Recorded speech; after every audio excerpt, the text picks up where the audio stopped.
기도하겠습니다. 하나님 참 감사합니다. 하나님 은혜 가운데 예수 그리스도를 통해서 우리가 구원받고 하나님의 자녀로 또 하나님의 백성으로 이 땅 살아갈 수 있도록 인도해 주신 것 참 감사합니다.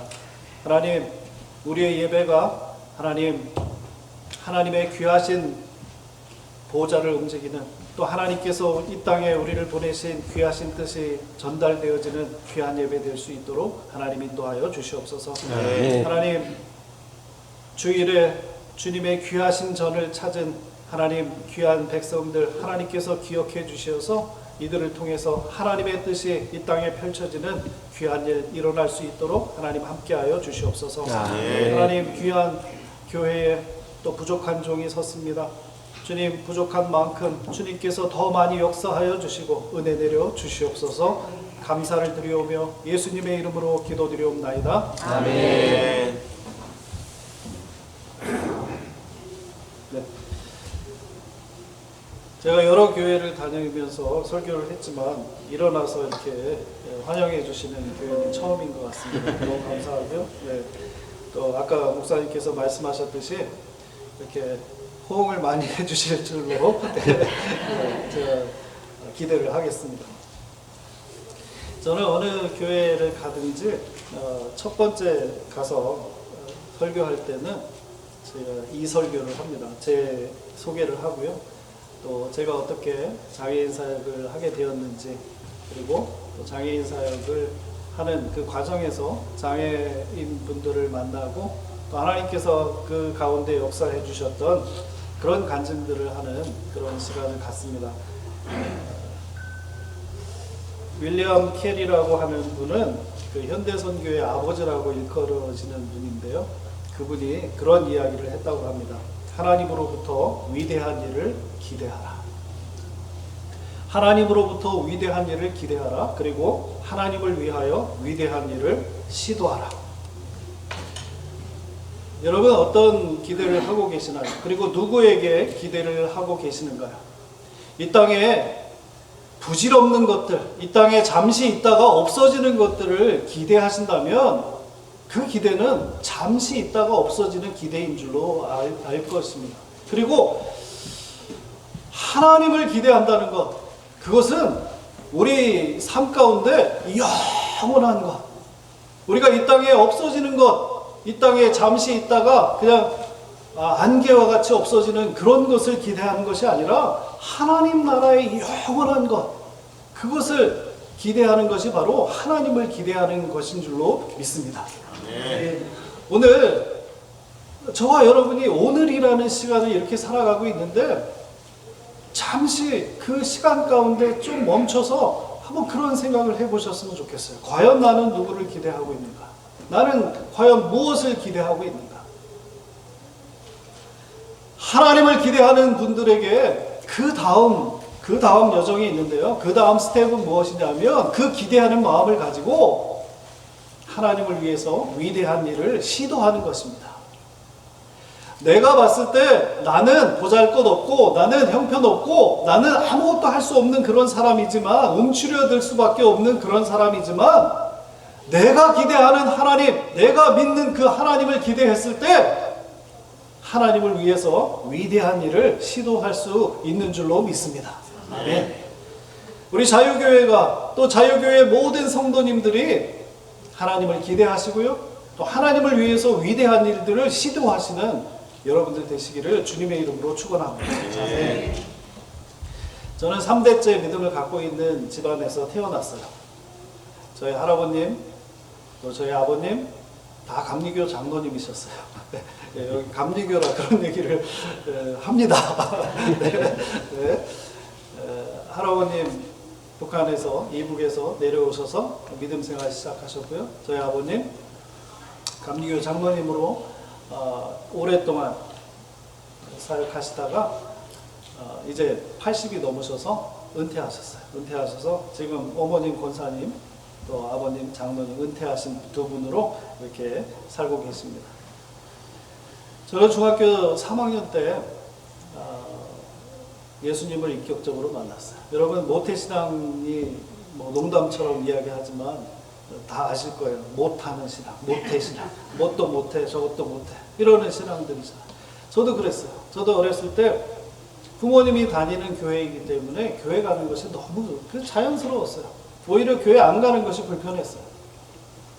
그리고 음식이 나오면 당연히 기도하고 밥 먹는 것은 너무나 당연한 일이었습니다. 그런데 학교를 가니까 달라지더라고요. 학교를 가니까 다 예수 믿는 사람들이 아니더라고요.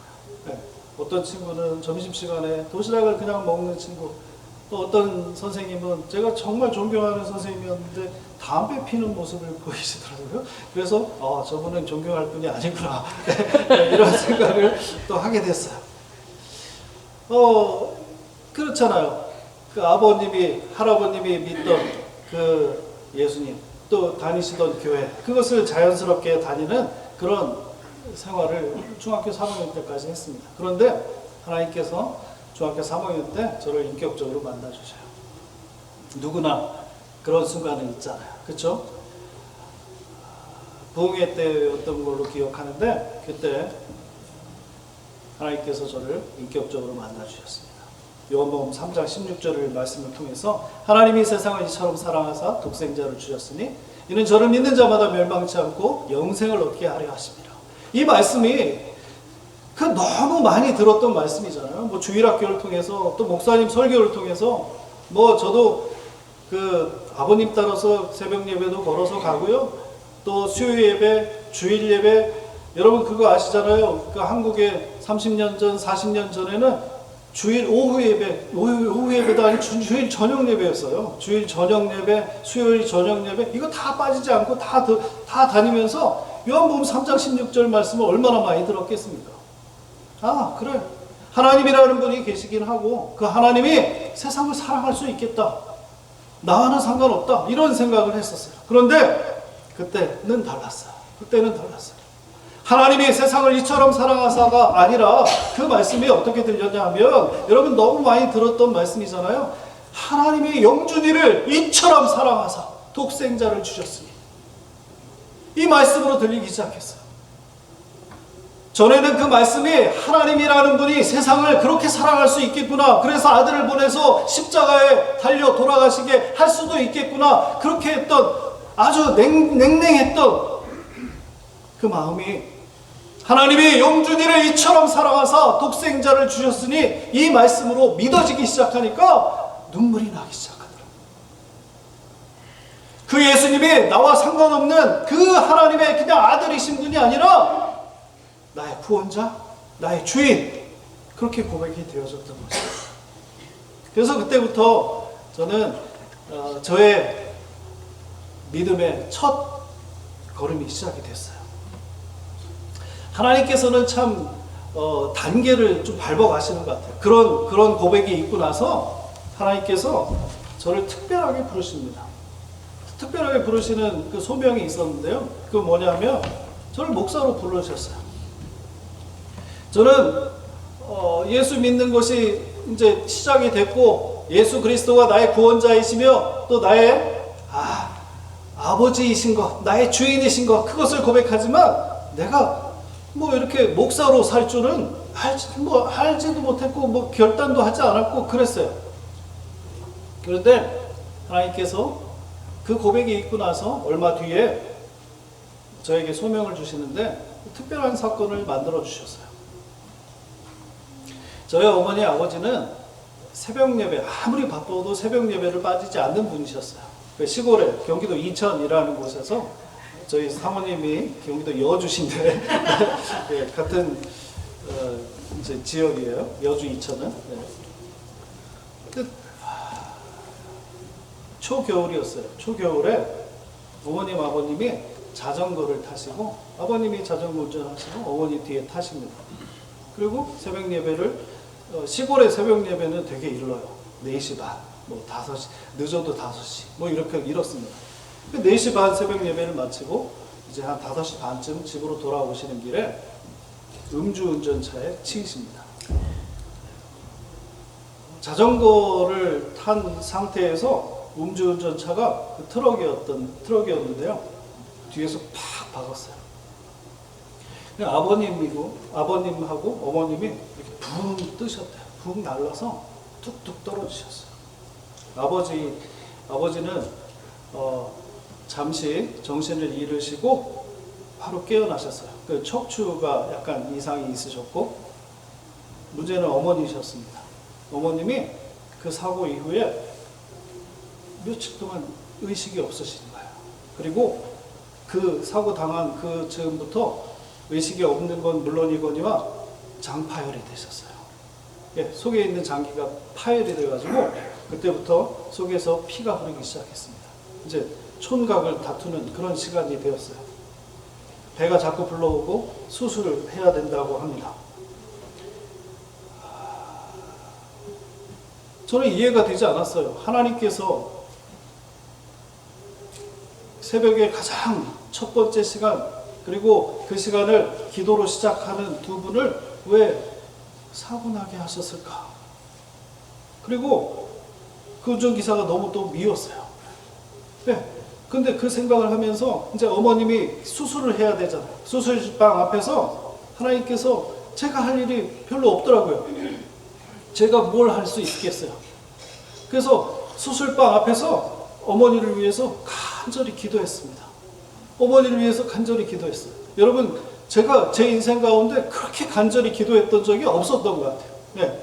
그때가 이제 고등학교 한 1학년쯤 됐었는데, 그렇게 간절히 기도했어요. 막 눈물 흘리면서 무슨 기도했을까요? 어머니 살려주세요. 하나님께서 어머니 살려주세요. 하나님 어머니 살려주세요. 우리 어머니 꼭 살려주세요. 이렇게 간절히 기도했습니다. 그런데 기도하는 가운데 제 마음 가운데 그런 생각이 들어요. 내가 하나님 앞에 가장 좋은 것, 그리고 어머님의 생명을 내가 이렇게 달라고, 하나님께서 회복시켜 달라고 그렇게 기도하는 그 커다란 것을 요청했을 때는 저의 커다란 것을 내놔야 될 것 같은 그런 생각이 들더라고요. 대충 짐작을 하시나요? 네. 네. 하나님, 우리 엄마 살려주시면 제가 당신의 종으로 살겠습니다. 제가 목회하겠습니다. 제가 목사가 돼서 제 일생 당신의 일을 위해서, 또 당신의 종으로 그렇게 살겠습니다 하고 간절히 기도했어요. 정말 간절히 기도했어요. 수술방에서 어머님의 수술을 마치고 나오셨습니다. 여전히 의식이 없으셨어요. 그리고 한 3일 되는 후에 어머님이 깨어나기 시작했고 조금씩 회복되셨어요. 그래서 지금도 살아계십니다. 네, 지금도 살아계세요. 그러면 제가 뭘 해야 될까요? 네, 저는 그때 제가 그런 기도를 할 줄 몰랐어요. 네, 하나님, 저희 엄마 살려주시면 제가 당신의 종으로 살겠습니다. 평생 그렇게 살겠습니다. 목사로 살겠습니다. 그렇게 소원했던 것이 기억이 나고, 그 뒤부터는 다른 거 보지 않았어요. 그 뒤에 저는 목사가 되기로 결심을 하고, 또 하나님 앞에 감사기도 드리고 이제 목사가 됩니다. 신학대학을 진학을 하고,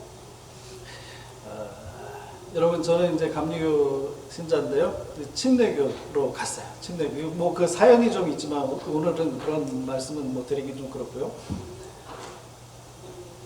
신학교 처음 가가지고 하나님께서 이제 그 두 번째 소명을 주십니다. 그러니까 목사로 된 것은 이제 큰 바운더리 안에 들어왔고, 어떤 목회를 할지에 대한 또 조금 더 특별한 소명을 하나님께서 저에게 주시는데, 장애인 사역에 대한 소명을 주셨어요.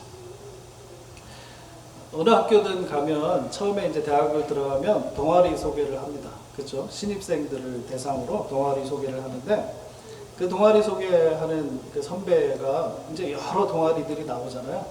근데 그 동아리 중에 한 동아리가 한사람 장애인 선교회라는 동아리가 있었어요. 근데 그 동아리에 선배 대표되는 분이 나와서 그 동아리를 설명을 하는데 이렇게 이야기를 해요.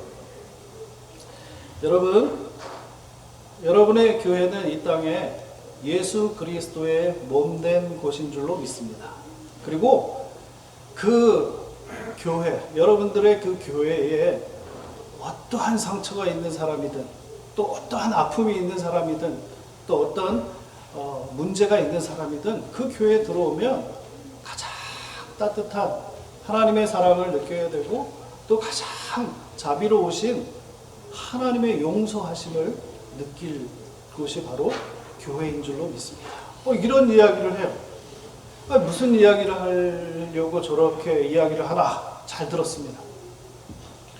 그런데 여러분, 이 땅에 가장 많이 상처받고 가장 많이 아파하면서 믿음의 공동체 안에도 들어가지 못하는 그런 사람들이 있습니다. 그 사람들이 바로 장애인들입니다. 장애인들입니다. 이렇게 얘기를 하더라고요. 그러면서 여러분 교회에 그렇게 가장 많이 사랑을 받아야 되고 가장 많이 위로를 받아야 되고 가장 많이 용서받아야 되는, 또 가장 많이 이 땅에서의 사랑을 긍휼하심을 받아야 되는 그 사람들, 장애인들이 여러분들 교회에 있나요? 이렇게 물어보더라고요. 아무도 대답을 못했어요. 물론 저도 대답을 못했습니다. 그 당시 1990년, 80년 말 이때에는 장애인들에 대한 인식이 거의 없었어요. 그리고 여러분 기억하세요? 혹시 한국에서 장애인들을 보면요, 특히 시각장애인분들 이 하얀 지팡이 짚고 이렇게 나오시잖아요. 그러면 아침에 처음 본 사람들이 뭐 없다 이래요. 뭐 없다 이러면서 막 침을 탁탁 뱉고 그래요. 실제로 시각장애를 갖고 있는 분이 저에게 이야기하시는데 그런 이야기를 해요. 자기는 아침에 나와서 택시를 잡으려고 정류장에 이렇게 있으면 어떤 택시가 이렇게 쓴대요. 그래서 자기를 태워주나 보다 하고 딱 이렇게 기대를 하고 있으면 창문을 쓱 내리면서 아래 위를 딱 훑어보는 것 같더래요. 잠시 시간이 지난 다음에 아침부터 재수없게 왜 나왔냐. 이게 그 당시 상황이었습니다. 그런데 사회는 그렇다고 치더라도 교회는 그러지 말아야죠. 교회는 그러지 말아요. 그런데 교회도 별반 다르지 않았어요. 장애가 있는 분들이 교회 가기가 힘들었습니다. 지체장애나 그 시각장애를 갖고 있는 분들은 그래도 좀 오기가 괜찮았는데, 자폐를 갖고 있는 친구들, 지적장애를 갖고 있는 친구들, 이런 친구들은 도저히 이해를 못했어요. 제가 그 지적장애를 갖고 있는 친구를 데려와서 같이 예배를 드리는데 저도 같이 욕을 먹었던 적이 있어요. 어떤 권사님한테. 뭐라 그러시냐면, 저도 그거 아직까지 기억이 나요. 미치려면 곱게 미치지. 이렇게 얘기를 하시더라고요. 그러니까 교회에서 권사님이 그렇게 얘기를 하니까 그 친구가 나오겠어요? 저도 상처가 되는데 그 친구의 부모도 그런 얘기를 들었는데 그 상황이었습니다. 그 상황에 동아리 선배가 여러분 교회에 가장 많이 사랑을 받아야 되고 가장 많이 위로받아야 되는 그 장애인들이 교회에 있나요? 아무도 대답 못했어요. 그런데 주님께서 저에게 이렇게 세미하게 말씀하시는 것 같았어요. 아무도 하지 않으려고 하는 일, 네가 해보지 않겠니? 아무도 하지 않으려고 하는 일, 네가 해보지 않겠니? 이렇게 말씀하셨어요. 그래서 저는 예 주님 제가 하겠습니다. 예 주님 제가 하겠습니다. 그렇게 말씀드렸어요. 그래서 그 소명은 제가 목사가 되고 이제 목사가 된 다음에도 저의 사역의 대상이 장애인으로 굳어지는, 장애인으로 소명을 받는 그런 순간이었어요. 그리고 나서 저는 한 번도 다른 목회를 한 적이 없어요. 장애인 목회를 계속 하고 있습니다. 장애인 목회하는 것은 쉬울까요? 어려울까요? 어렵습니다. 네, 보통 어렵다고 생각하십니다. 네. 보통 어렵다고 생각하지만 저는 어렵다고만 생각해서 하면 못했다고 생각해요. 네, 제 사역 가운데 30년 넘었죠. 그 가운데 기쁨이 너무 많더라고요. 그 가운데 기쁨이 많아요. 예, 목회하는 목사님들도 그러실 거예요. 그렇죠? 일반 목회하시는 목사님들도 목회하는 게 쉽지 않아요. 그리고 이민 목회하는 것도 쉽지 않아요. 그렇지만 그 목회 가운데 간간히 하나님께서 주시는 보물 같은 일들이 있어요. 그렇죠? 보물찾기 하듯이. 네, 그런 일들이 있기 때문에 또 힘내요.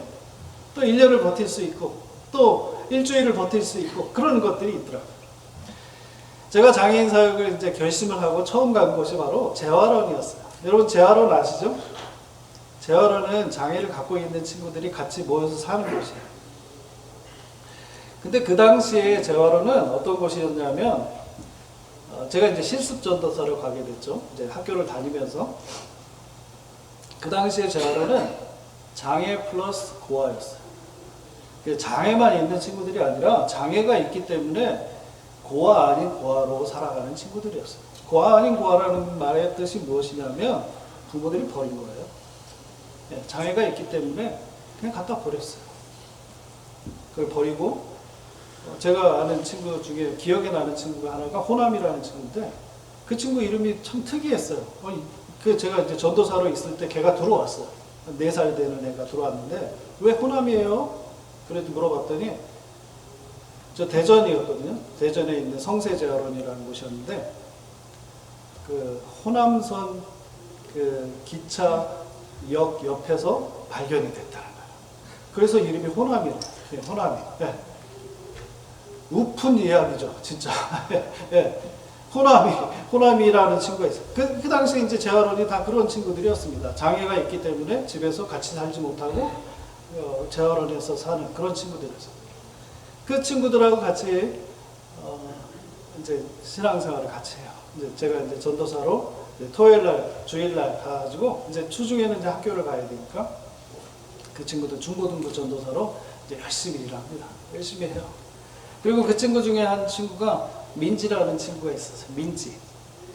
민지라는 친구가 있었는데 그 친구는 심한 뇌성마비였어요. 네, 뇌성마비가 뭔지 아시죠? 몸이 막 이렇게 비틀어지는 거예요. 그래서 자기 뜻대로 몸을 움직일 수 없는 친구들. 근데 이 친구, 그래도 뇌성마비 중에도 이렇게 좀 급이 있어요. 그래서 걸어 다닐 수 있는 뇌성마비 친구가 있고, 휠체어만 타는 친구가 있고, 또 누워만 있는 친구가 있어요. 근데 이 친구가 어떤 친구였냐면, 여자아이였는데, 누워만 있는 거예요. 평생 앉아보지 못하고, 평생 일어나 보지 못한 그런 친구였어요. 말을 할 때도,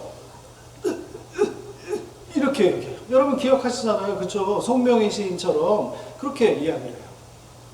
한마디 한마디 하는 게 하나님 한마디 하는 것이 너무너무 하나님 할 때 땀 흘리는 사람이 있어요? 하나님 한마디 할 때 너무너무 힘들게 그렇게 말을 해요. 근데 그 친구가 포함되어 있는 중고등부 친구들, 그 장애를 갖고 있는 친구들과 같이 제가 토요일날 이제 주로 예배를 했는데 기도 제목을 같이 나누는 시간이었습니다. 민지야, 너 기도 제목이 뭐니? 그렇게 물어봤어요. 그랬더니 힘들게 이야기합니다.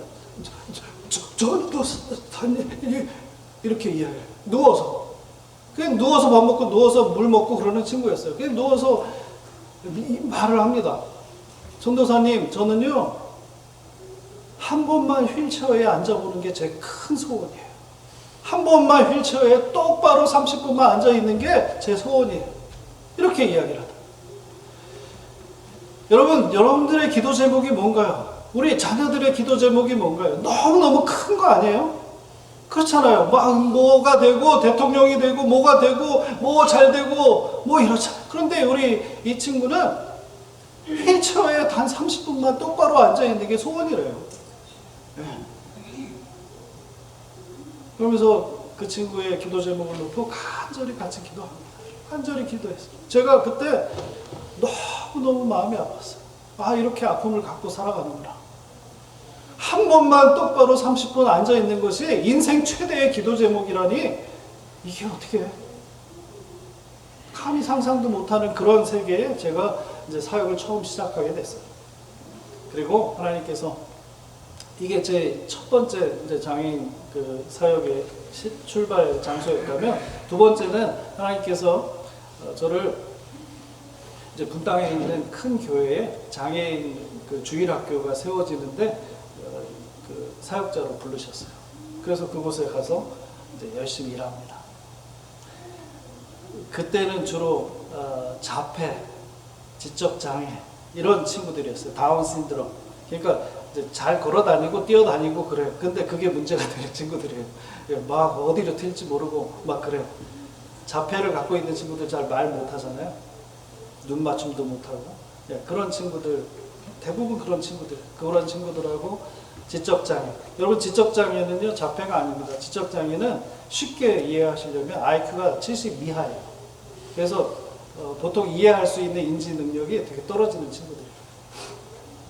그런 친구들, 그리고 다운 신드롬 친구들. 다운 신드롬 친구들은 유전자의 이상이 있기 때문에 모습이 대부분 비슷합니다. 그래서 몽골리즘이라는 그런 별명도 붙어 있어요. 근데 그런 친구들하고 같이 제가 사역을 해요. 그때도 전도사였죠. 열심히 말씀을 준비합니다. 말씀을 준비하고 그 친구들 앞에서 뭐 원맨쇼도 하고 또 뭐 시청각 자료도 준비하고 막 이렇게 해서 설교를 막 해요. 그러면 그 친구들 반응이 없어요. 오늘도 비슷합니다.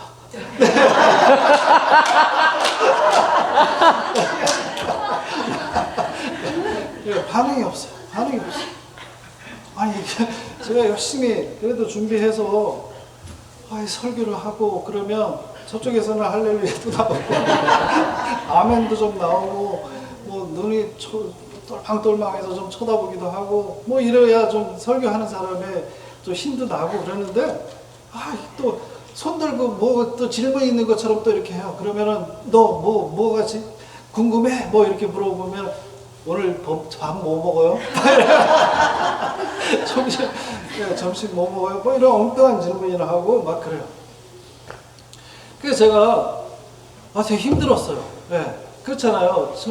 처음 이제 그래도 교회에서 장애인 부서를 만들고 선생님들 리크루트해서 지금 훈련도 하고 우리 친구들 몇 명 되지 않지만 막 으쌰으쌰 해서 이렇게 하는데 정작 앞에서 리드하는 그 담당 전도사가 설교 준비하는데 너무너무 힘들었어요. 너무너무 힘들었어요. 오늘도 힘듭니다. 너무너무 힘들었어요. 반응이 있어야지, 반응. 벽에다 대고 설교합니까, 제가? 네? 뭐, 소에다 대고 설교를. 우리 친구들 앞에서 설교하는 게 너무 힘들어서 제가 기도했어요. 하나님, 저 설교하는 거 힘들어요. 아이들 뭐 알아먹는 건지 뭐 하는 건지 잘 모르겠어요. 이 친구들 앞에서 설교하는 게 무슨 의미가 있겠습니까? 그런 막 이렇게 제 억울한 마음이 막 이렇게 하나님 앞에 올라가고 막 그랬어요. 그때 하나님께서 저에게 귀한 말씀을 주시더라고요. 마태복음 16장 16절 말씀을 기억나게 하시고 보게 하셨어요. 한번 제가 읽어볼게요. 시몬 베드로가 대답하여 이르되 주는 그리스도시요 살아계신 하나님의 아들이시니이다. 예수께서 대답하여 이르시되 바요나 시몬아 내가 복이 있도다. 이를 내게 알게 하니는 혈육이 아니요 하늘에 계신 내 아버지시니라. 아멘. 이 말씀을 통해서 저에게 이렇게 말씀해 주셨어요. 영준아, 너 힘들지? 그렇지만 너 복음 전하는 거 그치지 마. 너 말씀 전하는 거 그치지 마. 네가 믿게 하는 거 아니란다. 네가 구원의 확신 줄 수 있는 거 아니란다. 그거 내가 할게. 알게 하고 믿게 하고 고백하게 하는 건 내가 할 일이야. 네가 하는 일은 복음을 전해. 그리고 말씀을 열심히 전해. 아멘? 아멘. 그렇게 오늘 좀 낫습니다. 조금. 네. 그래서 그 말씀이 너무너무 힘이 됐어요. 제가 하는 설교가 의미 없는 것처럼 느껴졌을 때 너무 힘들었는데 말씀을 전할 때 막 콩나물 시루에 물을 들여붓듯이 그러면 물이 다 빠지는 것 같지만 콩나물을 잘하고 있잖아요. 그렇죠? 그 말씀으로 그 확신으로 이제 다시 또 강단에 섰어요. 그리고 제가 기억하기로는 부활절 한두 주 전이었어요. 그래서 부활 설교를 합니다. 예수님이 우리를 위해서 십자가에서 돌아가시고 무덤에서 3일 만에 어떻게 되셨죠, 여러분? 이렇게 물어봤습니다. 대답하지 마세요. 네, 우리 친구들한테 물어봤다고요. 우리 친구들한테 물어봤어요. 예수님이 십자가에서 돌아가시고 무덤에서 3일 동안 계시다가 어떻게 되셨죠? 제가 대답을 기대하지는 않았어요. 근데 저쪽에 있는 뒤에 있는 한 친구가 그 친구는 연탄가스로 지적장애를 갖고 있는 친구였어요. 손을 번쩍 들었어요. 그래, 미진이 대답해봐. 그랬더니 그 친구가 저는 그거 처음 봤어요. 눈물을 글썽글썽하면서 이렇게 대답하더라고요. 다시 살아나셨어요. 다시 살아나셨어요. 저는 그 고백을 잊을 수가 없어요.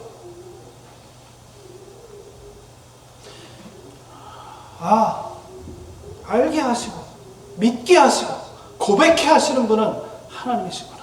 하나님이시구나. 그 사건 이후로 저도 많이 변화됐고요. 그 광경을 쳐다보고 들었던 선생님들이 쫙 바뀌기 시작했어요. 그 당시에 저하고 비슷한 감정을 갖고 있는 선생님들이 많았어요. 야, 내가 이거 하는 게 무슨 의미가 있을까? 보통 그냥 일반 아이들, 장애가 없는 아이들 가르치면서 그 아이들 열매도 보고, 그 아이들이 고백하는 거 보기도 하고, 그러면 참 좋겠다. 이런 생각들을 같이 했던 것 같아요. 그런데 그 사건 이후에 선생님들이 신이 난 거예요. 신이 났어요. 우리도 할 수 있구나. 우리도 하나님께서 고백해 하시는 거 들을 수 있구나. 아멘. 아멘. 하나님께서 직접적으로 사역하시는 것, 인위적인 노력이 아니라 어떤 사람에 의해서 고백하게 하는 교육이 아닌 신앙의 고백이 그곳에서 있었기 때문에 저도 너무 좋았고요. 우리 선생님들도 너무너무 좋았습니다. 하나님은 우리 인생 가운데 정말 놀랍게 일하십니다. 여러분 그거 믿으시나요? 아멘. 놀랍게 일하세요. 놀랍게. 그런데 가끔 우리는 그 놀라운 일이 나에게 큰 기쁨도 되지만 어떤 때는 황당하고 또 힘든 그런 일이 될 때가 있어요. 이사야 55장 8절 9절 말씀에 이런 말씀이 있더라고요. 이는 내 생각이 너희의 생각과 다르며 내 길은 너희의 길과 다름이니라. 여호와의 말씀이니라. 이는 하늘이 땅보다 높음 같이 내 길은 너희 길보다 높으며 내 생각은 너희의 생각보다 높음이니라. 저는 가끔 제가 기도한 대로 되지 않을 때 너무너무 힘들었어요. 그리고 왜 하나님 제가 기도한 대로 그렇게 해주시지 않아요? 그런 생각을 했어요. 그런데 이 말씀을 읽으면서 제 태도가 좀 달라졌어요. 제 생각과 하나님의 뜻이 다른 것이 얼마나 다행인지 몰라요. 얼마나 다행인지 몰라요. 제가 감히 하나님의 그 크고 위대하신 뜻을 제 작은 생각으로 바꾸려고 하고 그냥 이렇게 디자인하려고 하고 하나님을 내 종처럼 부리려고 하고 그러는 것이 아닌 것이 팍팍팍 느껴지는 것이 얼마나 큰 축복인지 몰라요. 여러분 내 기도대로 되지 않고 내 뜻대로 되지 않을 때 하나님을 기대하세요. 아멘. 아멘. 내 생각보다 더 선하시고 내 생각보다 더 정확하신 그 하나님을 기대하시라. 아멘. 하나님은 놀랍게 일하십니다. 하나님은 인간의 생각으로 감히 상상도 못할 그런 일들을 우리 가운데, 우리 인생 가운데 벌이십니다. 장애인을 한 명 전도하는 것이 쉽지 않아요. 쉽지 않아요. 너무너무 힘듭니다. 그런데 불가능하지 않습니다. 제가 수원에서, 제가 이제 그 시애틀 미랄 선교단 하기 전에 제가 수원 미랄 선교단을 했어요. 수원 미랄 선교단 8년을 이렇게 섬기다가 이곳에 왔고요. 이곳에 지금 14년째 하고 있습니다. 근데 그 수원 미랄 선교단을 하다가 한 중년의 남자분을 만나게 돼요. 그 경기도 화성이라는 곳에 농사를 지으시는 분이었는데 이성우 씨라는 분이었어요. 근데 그분이 장애인이셨어요. 하반신 마비 장애인. 그러니까 이 허리 밑으로는 쓸 수 없는 그런 분이셨어요. 어느 분의 소개로 그분이 누워 계신 방에 가게 됐어요.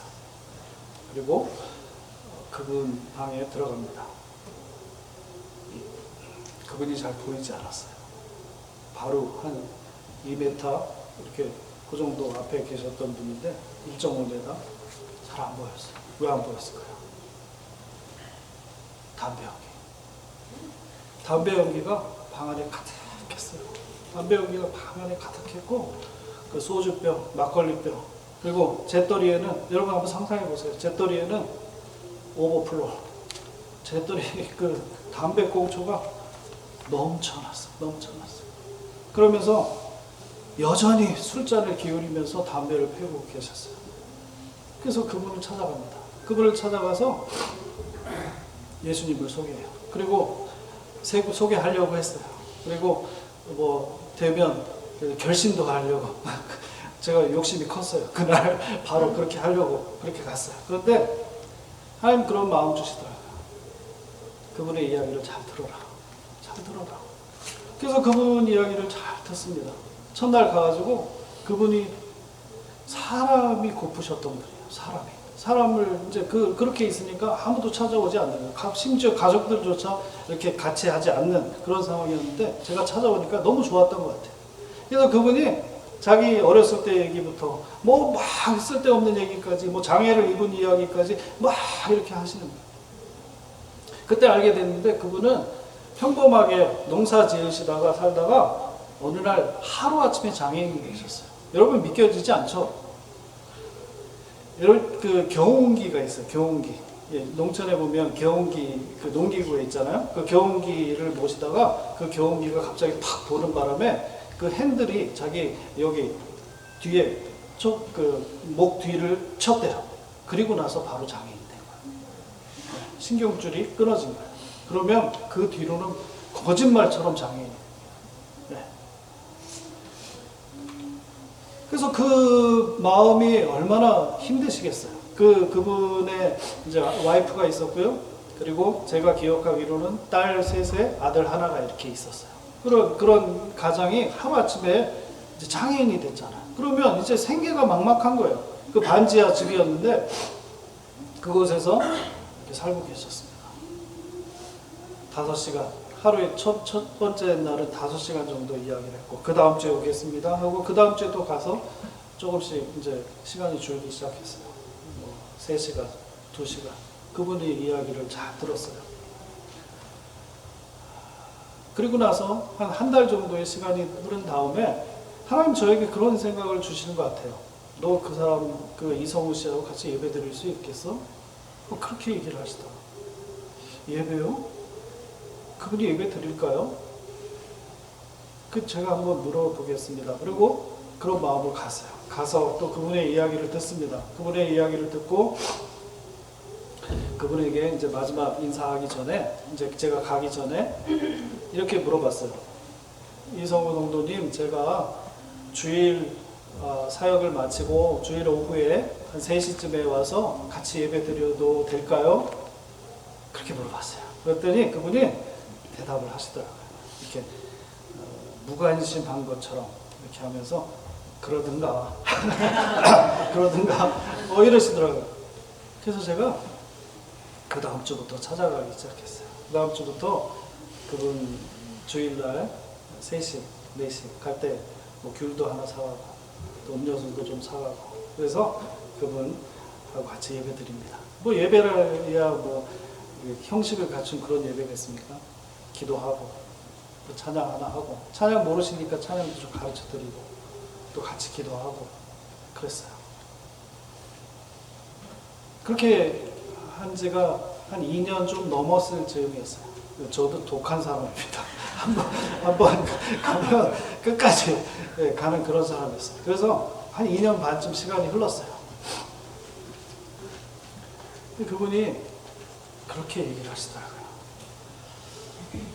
어느 날 갑자기 예배 이제 드리고 있는데 잠깐만. 자기가 이 말은 꼭 해야 되겠다. 이 말은 꼭 해야 되겠다. 예수님이 자기를 위해서 돌아가신 게 확실하다. 예수님이 십자가에서 돌아가신 것이 믿어진 거야. 아멘. 할렐루야. 아멘. 그 전에는 자기가 그런 마음이 들지 않았는데 예수님이 자기를 위해서 십자가에서 돌아가신 것이 확실하다. 그게 믿어진대. 그러면서 저에게 눈물로 그 고백을 하는 거예요. 그 말을 꼭 해야 되겠다. 꼭 해야 되겠다. 그래서 저는 그날 너무 기뻤어요. 하나님께서 저에게 커다란 선물을 주신 것. 전혀 믿지 않는, 또 예수 믿는 사람들을 오히려 비판하고 힘들어하고 막 싫어했던 그런 분이 그 입술에서 예수님이 자기를 위해서 돌아가신 것이 확실합니다. 그것이 믿어집니다. 그렇게 고백했어요. 그래서 저랑 둘이 부둥켜 안고 얼마나 울면서 찬양을 또 하고 기도했는지 몰라요. 네. 그리고 제가 잘 느끼지 못했지만 2년 반 동안의 시간 동안 제가 잘 느끼지 못했는데 보게 하셨어요. 뭘 보게 하셨냐면 안개가 걷혔어요. 담배 연기가 걷히기 시작했고 거의 없었습니다. 전에 처음 예배 드릴 때는 이분이 찬양하면서도 술 한잔 드시고 뭐 담배도 태시고 막 번제를 드리는 것 같아요. 네, 담배도 태시고 막 이랬는데 그런 게 전혀 없어졌어요. 그런 게 전혀 없어졌고 방안도 깨끗해졌어요. 그리고 그런 고백을 하게 하십니다. 그리고 3년쯤 됐을 때 저는 미국에 오게 됐어요. 미국에 오게 됐고 그 이성우 성도님은 하나님께서 불러가셨어요. 돌아가셨어요. 믿음의 고백을 하게 하시고 가셨어요.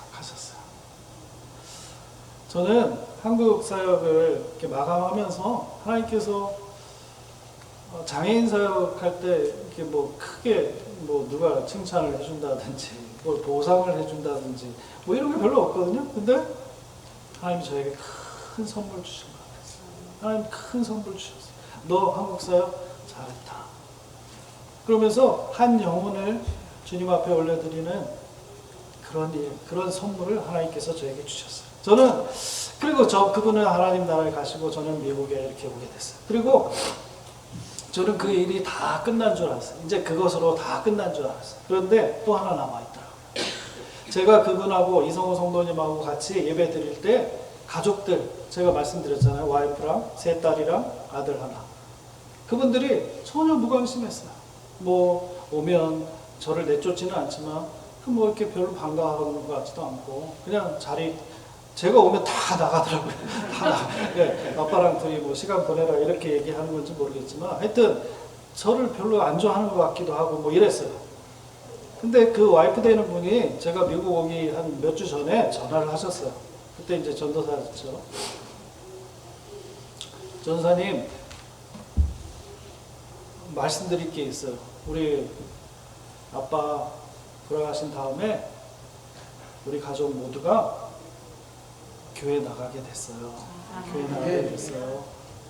이제 우리 아빠 믿음 따라서 열심히 예수님 믿을게요. 교회도 열심히 나갈게요. 그렇게 얘기하시더라고요. 하나님이 또 선물을 주신 것 같아서 너무너무 감사했어요. 오늘 저는 여러분들에게 좀 도전을 해드리고 싶어요. 여러분, 우리가 살고 있는 이 생활 근거지에 장애를 갖고 있는 분들이 참 많이 살고 있습니다. 네.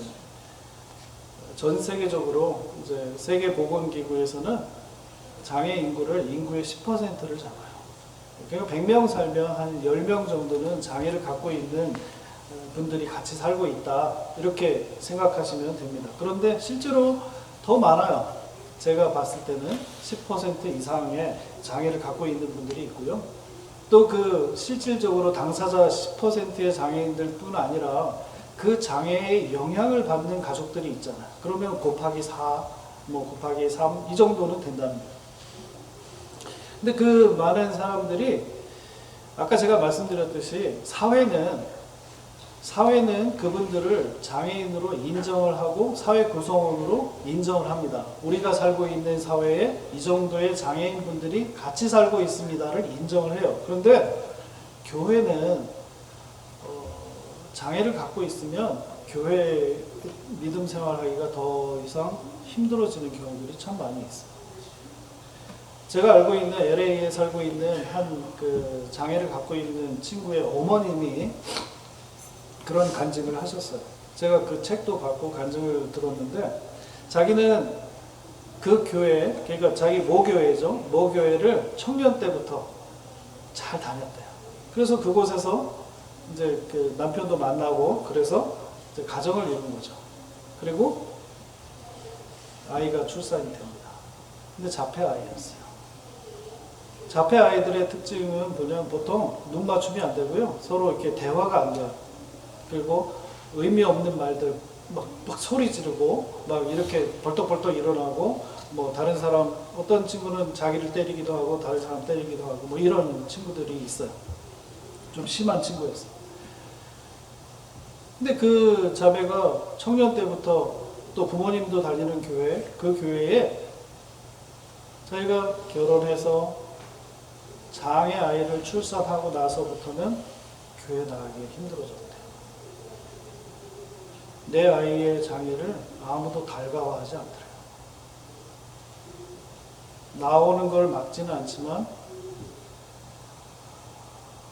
나오는 걸 기뻐하지도 않았대요. 네.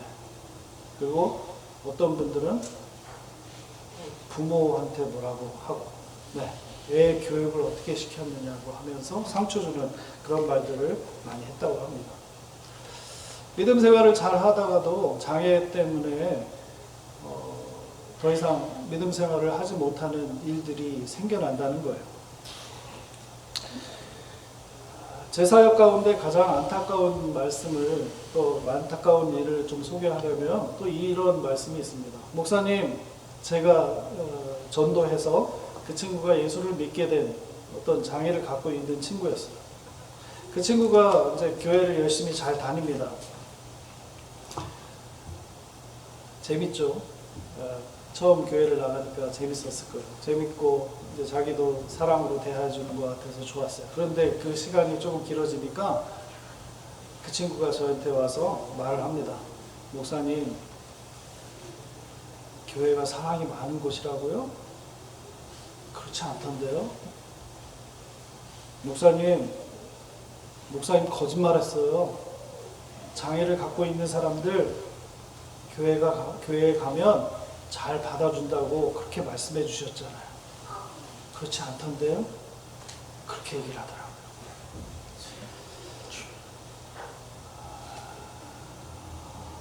아까 제가 서두에 말씀드린 대로 우리 교회는 이 땅에 현존하는 예수 그리스도의 몸인 줄로 믿습니다. 그러면 이곳에 들어오는 사람들은요, 예수 그리스도의 따뜻한 예수님의 체온, 예수님의 온기, 그것을 느낄 수 있어야 되는 곳이 바로 이곳이라는 거예요. 그런데 우리 교회는 제가 자유교회를 이야기하는 거 아닙니다. 오늘날 우리 많은 교회들이 그렇지 못한다. 장애를 갖고 있기 때문에 그것이 교회를 못 나가는 조건이 되고 이유가 되는 그런 시대에 우리가 살고 있다는 거예요. 저는 장애인 2008년에 이곳에 왔는데요. 이곳에 와서 제가 이제 주중에는 미랄 선교단 이제 그 일을 하고 주말에 교회에 어떤 일을 제가 할 수 있을까, 미랄 목사로서 할 수 있을까 그 고민을 하다가 하나님께서 저에게 주신 또 특별한 꿈이 뭐냐 하면 교회 안에 장애인 부서를 만드는 거였어요. 그래서 지난 5년, 그러니까 지금으로부터 한 10년 전이었죠. 10년 전에 한 5년 정도 제가 그 밀크릭에서 타코마를 왔다 갔다 하면서 주일마다 타코마 제1침례교회 장애인 부서를 만들었어요. 그래서 지금 그 장애인 부서에 이제 다른 여자 전도사님이 그 맡고 있고 7명의 장애를 갖고 있는 친구들이 나와서 예배 드리고 있습니다. 장애인 부서가 없었다면 그 친구들은 예배 드리지 못하는 친구들이었어요. 그런데 하나님께서 그 장애인 주일학교를 만들어 주시고 또 예배할 수 있는 그런 기회도 주셨습니다.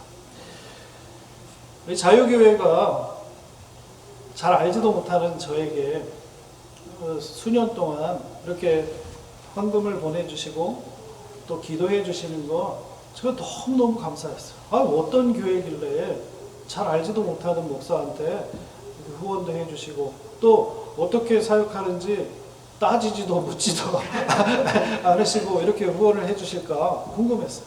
근데 오늘 와서 제 사역을 소개해드리는 것이 너무너무 감사하고 또 제가 감히 우리 자유교회에 한 가지 더 도전을 드립니다. 아까 제가 말씀드렸듯이 교회는 예수 그리스도의 몸이 되어야 할 줄로 믿습니다. 우리 자유교회가 그런 교회 되셨으면 좋겠어요. 어떤 상처가 있든지 어떤 아픔이 있든지 이 자유교회 품 안에 예수 그리스도의 몸된 교회 품 안에 딱 들어오면 녹아지는 거예요. 다 녹아지는 거예요. 그게 문제가 되지 않는 거예요. 장애가 문제가 되지 않는 거예요. 장애가 계속 문제가 되는 교회면은 좀 이상한 교회잖아요. 제가 처음 받았던 소명의 말씀으로 여러분들 그 말씀을 드리고 제 말씀을 마치도록 하겠습니다. 아무도 하지 않으려고 하는 일, 그렇지만 꼭 해야 하는 일, 우리 자유교회가 같이 해보시지 않겠습니까? 기도하겠습니다.